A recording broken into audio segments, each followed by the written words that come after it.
In the 1950s, the government used the old national policy tariff to encourage American companies to establish branch plants in Canada. This plant in Montreal was built by the government during the Second World War to manufacture tanks. With victory, many of the plants were put on the auction block and sold at bargain prices. While Canadians were busy putting their money into less electrifying ventures like banks, American businessmen applauded the opportunity to skirt around the tariff barrier and set up shop in Canada. The plants they bought were retooled to manufacture products for the Canadian market, identical to those being made back home in the USA. Ironically, the American purchases were often financed by Canadian banks. When you have a plant in Canada that is owned by foreigners, frequently it's not just owned by foreigners, but it's also directed by them. It fits into the global plan of the foreign outfit. If they would merely own it and leave it alone, then frequently you'll find that such plants will do lots of research and development, they will export abroad, they will become very competitive. But when you have one that is simply a branch office, which is here to serve the Canadian market, then it rarely innovates. So you don't enter the export markets. Canadian manufacturing was not keeping pace. Europe and Japan were back in business, flooding the market with ingenious products that people wanted. The country was relying on the sale of its resources to maintain its prosperity. At the end of the 1950s, 65% of the economy was in foreign hands. 56% of Canadian manufacturing was foreign-owned.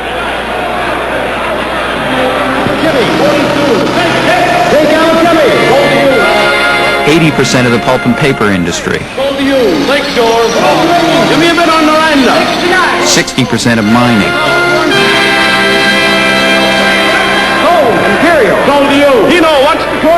And over 90% of the petroleum industry. Sold to you. 31. Sold.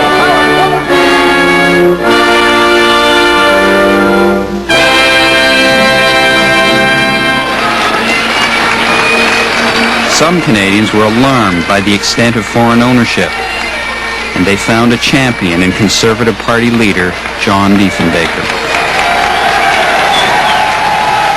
Foreign investment in Canada now amounts to 65% of the national income. How long Canada can continue a separate existence is the problem before Canada today.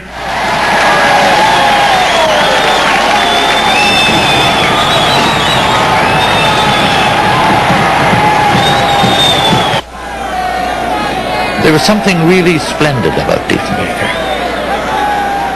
He would know people all over. People would come up and he'd say, "How's your Uncle Jim? You know, how's Mabel?" You know, I mean, he had this enormous openness to other people.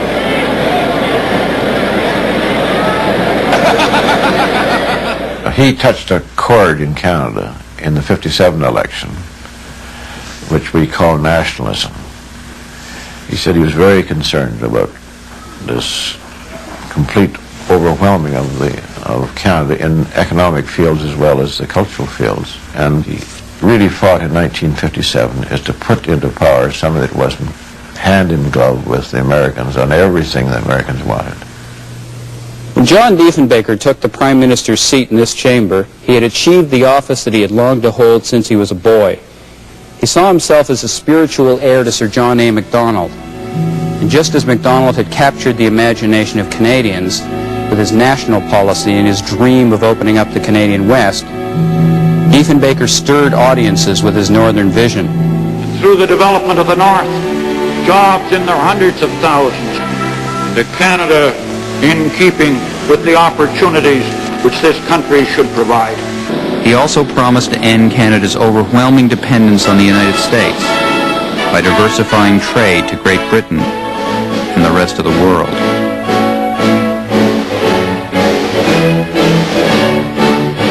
However, However, at the time, the British were preoccupied with gaining entry to the European common market.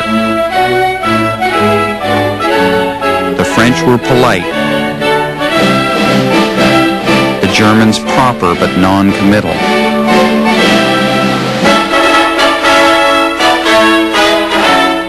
His tour was organized like one of his political campaigns. Deef the Chief traveled 35,000 miles and made 30 stops trying to drum up business for Canada.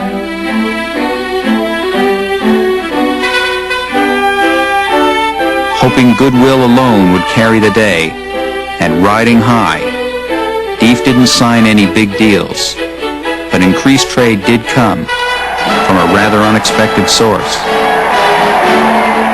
The United States had placed a trade embargo on Fidel Castro's revolutionary Cuba, and Diefenbaker justified Canada picking up the slack. We believe that if the walls of suspicion and difficulty are to be removed between nations, trade is one of the major methods to bring that about. When I say trade, insofar as communist countries are concerned, I mean trade in non-strategic materials and in those things that ordinarily pass in trading relations between countries.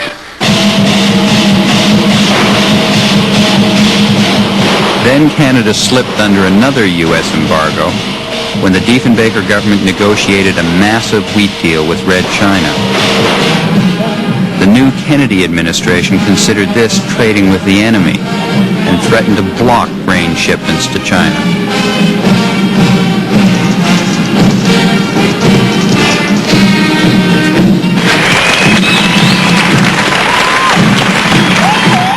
Well, Diefenbaker really had a terrible time with Jack Kennedy. Do you see what I mean? Diefenbaker has given me accounts of his relations with Kennedy, and they were wild. Because Kennedy just assumed his right to run this thing. He said he never dealt with anybody who so wanted his own way. When Kennedy came to Ottawa, he had a list of demands in his pocket. In a speech before Parliament, he insinuated that Canada wasn't pulling its weight as an ally. The only thing necessary for the triumph of evil is for good men to do nothing.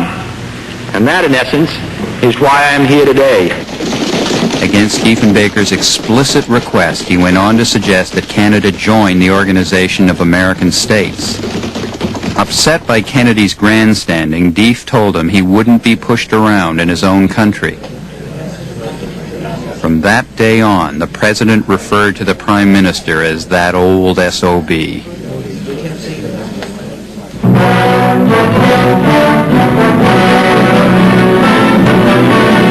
In 1962, world peace was threatened by the most critical period in history since the end of the war. Red puppet Castro and the Russians turned Cuba into an island fortress, and U.S. planes spotted missile installations aimed at key points in the Western Hemisphere. Planes brought back evidence that moved the Organization of American States and the Western Allies to back President Kennedy unanimously when he declared an arms blockade of Cuba and laid down an ultimatum. But the Allies' support for Kennedy was not total. This offensive buildup. The British thought the President should cool it. Offensive military equipment under shipment to Cuba is being initiated. John Diefenbaker was slow to put the armed forces on full alert and suggested that an impartial international inquiry should be established to check out Kennedy's version of the facts. In that way, the facts would be fully established. In that way, the truth would be revealed. President Kennedy was not going to forget Diefenbaker's independent stand. It was the retreat to Moscow. The democracies had served notice on the Russians that any aggressive threat in the Western Hemisphere would not be tolerated.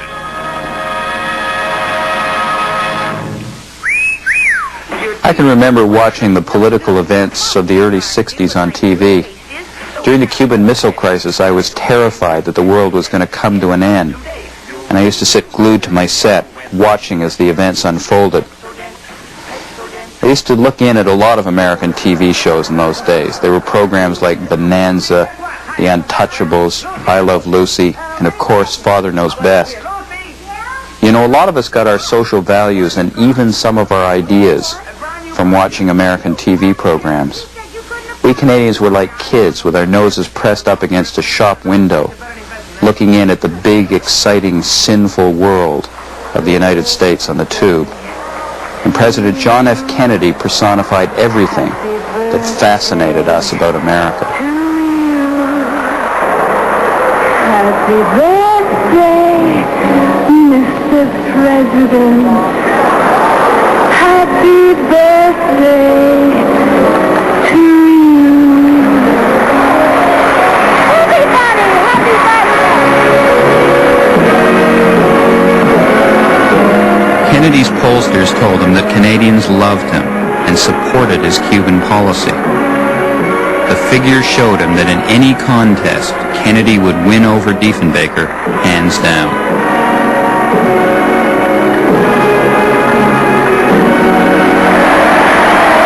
Thank you.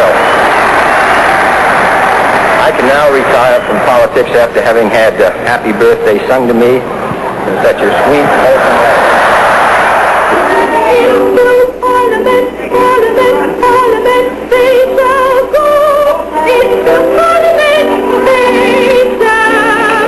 The economic initiatives that brought him to power fell by the wayside as Diefenbaker's battle with Kennedy intensified.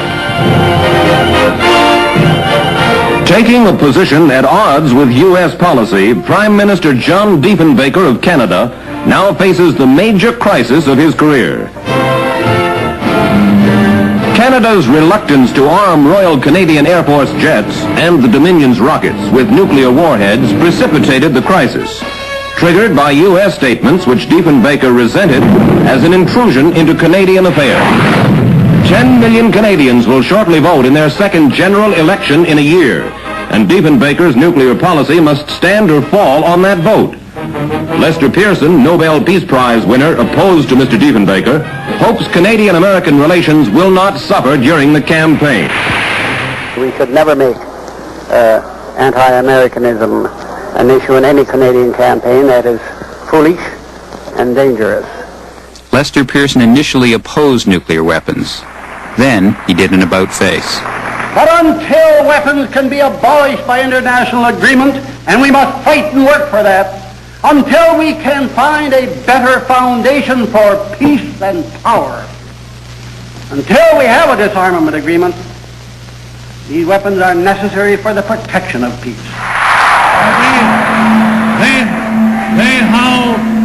They hold me down. Attacked from all sides, gripped by paranoia, Diefenbaker began to stumble. A few pushes from the Kennedy administration helped him on his way. The American embassy held secret briefings for Canadian reporters, and Kennedy's journalist admirers wrote stories ridiculing the Prime Minister. Determining whether we live at peace or whether we are all destroyed in a nuclear war. As a final blow, the President sent some of his top campaign strategists north to help Pearson win.